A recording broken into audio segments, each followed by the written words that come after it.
خواجہ غریب نواز کے پیر خواجہ عثمان ہارونی کا نمی دانت کی آخر جو دبے دیدار میں رقصم مگر نازم وہاں ذوقے کی پیشے یار میں رقصم. تو اس شعر میں خواجہ غریب نواز رحمۃ اللہ علیہ رقص کرنے لگے. بابا قطب الدین اور دو مثال پڑھ دے رہا ہوں, دو مثال جو کہتے ہیں قوالیہ گانا باجا یا ناچنا حرام ہے. بابا قطب الدین بختیار کاکی رحمۃ اللہ علیہ اس سوالوں میں نہیں پڑھے. قطب الدین بختیار کاکی جو خواجہ غریب نواز کے سب سے بڑے خلیفہ ہیں, آپ قوالی میں 4 دن تک رقص کرتے رہے اور آپ کی روح پرواز کر گئی. آپ کی وصال, آپ کی موت قوالی میں ہوئی, قوالی میں رقص کرتے ہوئے.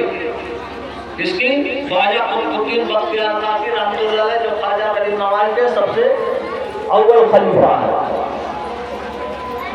4 دن تک رقص کرتے کرتے قوالی میں, اور اس پہ جو ہے آپ کی روح پرواز کر گئے. مخدوم حضرت جہانگیر سرنانی ایسے بزرگوں کا نام بتاتا ہوں جس کو بچہ بھی جانتا ہے. مخدوم حضرت جہانگیر سرنانی رحمۃ اللہ علیہ قوالی میں 4 دن تک رقص کرتے کرتے آپ کی روح پرواز کر گئی. 4 دن تک آپ نے رقص کیا قوالی سے. مخدوم حضرت جہانگیر سرنانی لطائف اشرف کی کتاب ہے, اس میں جا کے دیکھ لطائف اشرف, اور 4تھے دن آپ کی روح پرواز کر گئی. نظام الدین اولیاء مولوی فرماتے ہیں ان کے پیر نے ایک مرتبہ سے کہا تھا اے نظام الدین جو مانگنا ہو مانگ لو. تو انہوں نے کیا مانگا اپنے پیر سے؟ انہوں نے مانگا کہ ہمیں دین پر استقامت عطا کر دیا. لیکن لکھا ہوا کہ آپ پوری زندگی افسوس کرتے رہے کہ میں نے اس وقت اپنے پیر سے یہ کیوں نہیں مانگ لیا کہ میری موت ہو تو قوالی میں ہو. نظام الدین اولیاء مولوی زندگی افسوس کرتے رہے. سرکار دولت نے گانا اور باجا سنا ہے, بخاری شریف میں موجود ہے. سمجھ آیا؟ اور جب سرکار مکہ سے ہجرت کر کے مدینے گئے ہیں تو وہاں کی لڑکیاں تب بجا کر کے پڑھ رہی تھی طلع البدر علینا من ثنیات الوداع وجب الشکر علینا ما دعا للہ داعی. کہ 14ویں کا چاند ہمارے اندر طلوع ہو گیا, ہم پہ شکر کرنا واجب ہو گیا. تو لڑکیاں تب بجا رہی تھی, صحابہ کرام رقص کر رہے تھے. سمجھ میں آیا؟ اور یہ تو شروع کا واقعہ ہے. جب 9 سال سرکار مدینے میں رہ گئے, 9 سال, اور کتنا دن سے سرکار مدینے میں؟ 10 سال. 9 سال جب سرکار مدینے میں رہ گئے تو جنگ تبوک ہوئی. وہاں سے جب واپس آئے فتح کر کے تو پھر لڑکیاں تب بجا کے گا رہی تھی.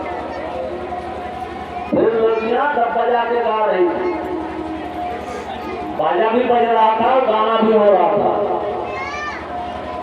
سرکار سے بڑے سب اللہ والے ہیں, سرکار دولت سے بڑے اللہ والے ہیں.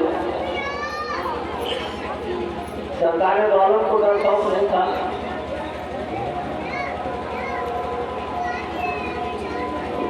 تو اپنے پیر کا راستہ اختیار کرنا چاہیے. خیرو بہرو نتو خیرو کی باتوں میں نہیں آنا چاہیے. جو تمہیں معلوم نہ ہو اپنے پیر سے معلوم کرنا چاہیے. ایرو بیرو موجودوں سے نہیں مانا. اس خواجہ بندہ نواز یسو دراز نے لکھا ہے, قرآن کا حوالہ دے کر لکھا ہے. قرآن کا حوالہ فاسألوا اہل الذکر ان کنتم لا تعلمون. قرآن کی آیت ہے. انہوں نے کیا لکھا ہے؟ فاسألوا اہل الذکر ان کنتم لا تعلمون. اس کا حوالہ کیا قرآن کا. پیر جو بتا دے اس کی تحقیق مولویوں سے نہیں کرنا چاہیے. کیوں؟ جو اہل ذکر جانتا ہے وہ اہل علم نہیں جان سکتا. کیونکہ اہل علم ہوتا ہے پھر اہل ذکر ہوتا ہے. ذکر جو ہے وہ اس کی زبان خدا کی زبان ہوتی ہے اور اس کی کتابی زبان ہوتی ہے. تو نے بھی کتابوں سے, میں نے بھی نگاہوں سے فرق بہت ہے بھائی میرے تیرے سینے میں. بے خطر